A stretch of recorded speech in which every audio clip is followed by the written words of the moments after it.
A long time ago, there was a small village called Aliabad. Back then, villages were like small fortresses, surrounded by walls, to keep bandits and thieves away at night.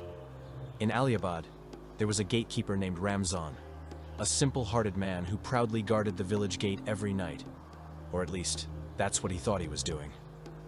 One evening, Shaboon Ali, Ramzon's younger brother, came to visit him. Now, life in those days was simple.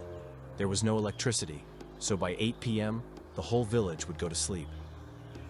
If someone stayed awake past 9 p.m., people would start whispering, "Why is he still up? Is he a night owl?" Anyway, after spending some time together, night fell, and the sky turned pitch black.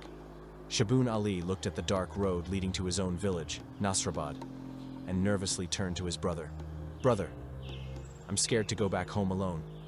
Please walk me to Nasrabad." Being a good brother, Ramzon didn't hesitate. "Don't worry, I'm here. Let's go." So they set off. The night was dark. The only sounds were the chirping of crickets and the distant barking of dogs. Their shadows stretched long under the faint moonlight as they carefully made their way to Nasrabad.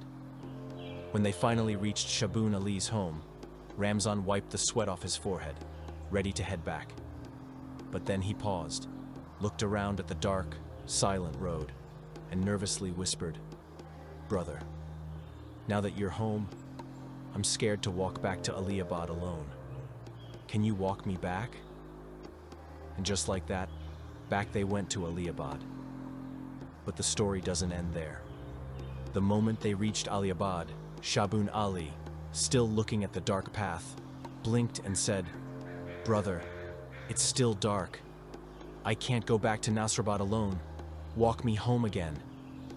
And so, the two brothers kept walking back and forth between Aliabad and Nasrabad, over and over, like a pair of human pendulums swinging from fear.